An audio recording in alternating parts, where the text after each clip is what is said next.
Guys 12 अप्रैल 2026 ये वो तारीख है जिसने हर भारतीय दिल को झंझोड़ कर रख दिया। संगीत के एक सुनहरे दौर का आखिरी चिराग भी हमेशा के लिए बुझ गया। हम सबकी प्यारी आशा ताई यानी आशा भोसले जी 92 साल की उम्र में इस दुनिया को हमेशा के लिए अलविदा कह गई। हेलो फ्रेंड्स, मैं हूँ आपकी नेहा और आप देख रहे हैं दी नेहा टॉकीज।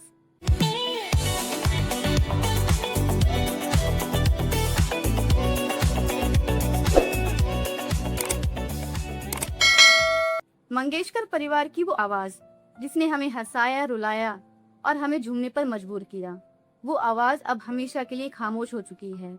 लेकिन क्या आप जानते हैं कि 8 दशकों तक 12,000 से भी ज्यादा गाने गाने वाली इस बुलंद आवाज के पीछे दर्द का एक ऐसा समंदर छिपा था जिसे सुनकर आपकी भी आंखें नम हो जाएंगी। बचपन का संघर्ष, पहली शादी का गहरा धोखा और अपने ही सामने अपने 2 बच्चों को खोने का असहनीय दर्द। आइए आज की इस वीडियो में हम दी ग्रेट आशा भोसले जी की जिंदगी के सफर को याद करते हैं और इन्हें सच्ची श्रद्धांजलि देते हैं। आशा जी का जन्म 8 सितंबर 1933 को महाराष्ट्र के संगली में हुआ था। उनके पिता पंडित दीनानाथ मंगेशकर संगीत के महान ज्ञानी थे, इसलिए संगीत उन्हें विरासत में मिला था। लेकिन किस्मत ने बहुत छोटी उम्र में उन्हें पहला झटका दिया। जब वो सिर्फ 9 साल की थी तब उनके पिता का देहांत हो गया। घर पर मुसीबतों का पहाड़ टूट पड़ा। बड़ी बहन लता मंगेशकर ने पूरे परिवार की जिम्मेदारी अपने कंधों पर उठाई और उनके साथ साथ आशा जी को भी बहुत छोटी उम्र से गाना शुरू करना पड़ा। आशा जी तब 10 साल की थी जब उन्हें पहला ब्रेक मिला। 1943 में आई मराठी फिल्म मांझावाला के लिए उन्होंने चला चल नवाला गाना गाया।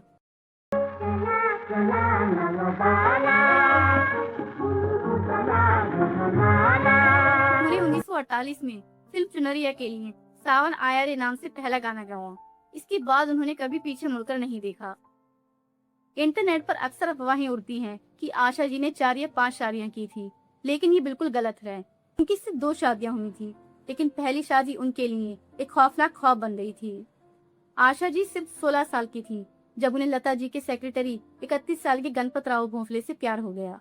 परिवार के खिलाफ जाकर उन्होंने भागकर शादी तो कर ली, लेकिन ससुराल में उन्हें बेहद परेशान किया जाने लगा। उन्हें सिर्फ पैसे कमाने की मशीन समझा गया। उन पर शारीरिक और मानसिक अत्याचार किए गए। आशा जी ने अपनी biography Asha Bhosle a life in music में ये जिक्र किया है कि गणपत राव उन पर हाथ भी उठाते थे। हद तो तब हो गई जब आशा जी तीसरी बार प्रेग्नेंट थी और उनके ससुराल वालों ने उन्हें 2 बच्चों के साथ घर से धक्के देकर निकाल दिया। एक 27 साल की सिंगल मदर जिसके पास ना तो पति का साथ था ना कोई सहारा, लेकिन कंधों पर 3 बच्चों हेमंत, वर्षा और आनंद की जिम्मेदारी थी। 1960 में उनका तलाक हो गया था। घर से निकलने के बाद आशा जी ने हार नहीं मानी। वो अपने बच्चों के लिए फाइटर बन गई थी। उस दौर के बेहतरीन और भोले भाले गाने लता जी को मिलते थे और जो गाने कैबरे, बोल और चुलबुले होते थे वो आशा जी के पास आते थे। लेकिन आशा जी ने इसी को अपनी ताकत बना लिया।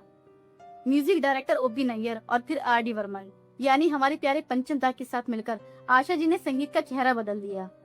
दम मारो दम से लेकर इन आंखों की मस्ती तक उन्होंने हर तरह के गाने गाकर ये साबित किया कि उनकी वर्सेटैलिटी का कोई मुकाबला नहीं है।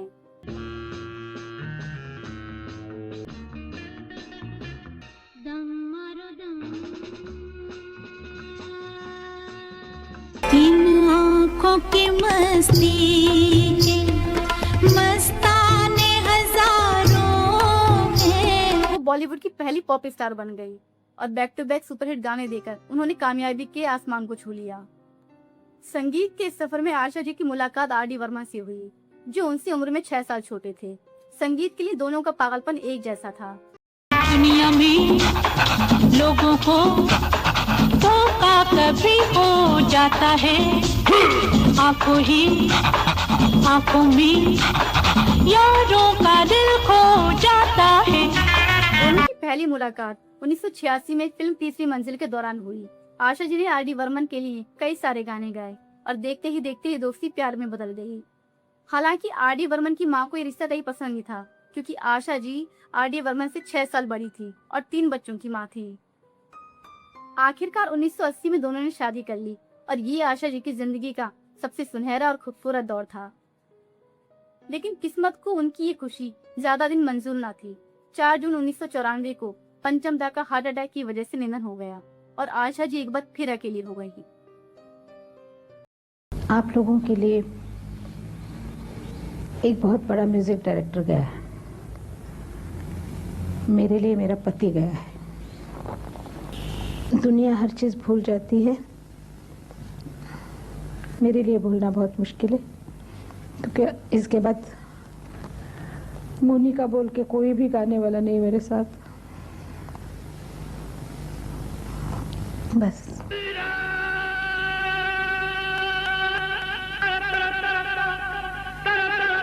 पंचम दा के जाने का गम अभी कम नहीं हुआ था कि उनके कंधों पर सबसे बड़ा बोझ आ गिरा, अपने ही 2 बच्चों को खो देने का दर्द।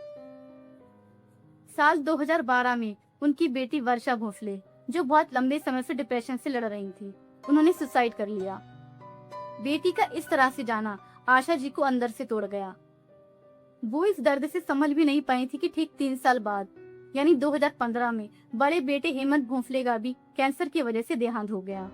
सोच कर देखो, जिस माँ ने अपनी आवाज से पूरे देश के दुखों को भुलाया, उसने अपने ही सामने अपने 2 बच्चों को इस दुनिया से जाते देखा। गीत कितने गा चुकी हूँ इस सुखी जग के लिए, आज रोने दो मुझे पल एक अपने भी लिए। लेकिन इतने दर्द के बाद भी आशा जी के छोटे बेटे आनंद ने उनका साथ निभाया और आशा जी ने जिंदगी से हार नहीं मानी। आशा जी ने अपनी जिंदगी के 92 साल जिस दिलेरी से जिए, वो एक मिसाल है। दादा साहेब फाल्के अवार्ड और पद्म विभूषण से सम्मानित इस महान गायिका ने 12 अप्रैल 2026 को मुंबई के ब्रेच कैंडी हॉस्पिटल में अपनी आखिरी सांसें ली। 13 अप्रैल को मुंबई के शिवाजी पार्क में पूरे राजकीय सम्मान के साथ उनका अंतिम संस्कार किया गया। आज भले ही आशा जी हमारे बीच शारीरिक रूप से मौजूद ना हो, लेकिन उनकी आवाज, उनका चुलबुलापन और उनकी जिंदादिली उनके हजारों गानों के रूप में हमेशा हमेशा के लिए अमर रहेंगे। जब तक इस दुनिया में संगीत रहेगा, आशा जी का नाम सुनहरे अक्षरों में चमकता रहेगा। हमारी तरफ से संगीत की इस देवी को नम आंखों से आखिरी प्रणाम और भावभीनी श्रद्धांजलि। आशा जी का कौन सा गाना आपके दिल के सबसे करीब है, कमेंट करके जरूर बताएं। वीडियो अच्छी लगी तो प्लीज वीडियो को लाइक करें, शेयर करें और मेरे चैनल को सब्सक्राइब करें। मैं हूँ आपकी नेहा और आप देख रहे थे दी नेहा टॉकीज। मिलते हैं अगली वीडियो में, तब तक के लिए बाय बाय। पिया तू अब तो आजा, शोला सा मन बहके आके बुझा जा। पानी पड़े तन पे तो शोला निकले, जाने कैसे अगन में बदन जले। चुरा लिया है तुमने जो दिल को,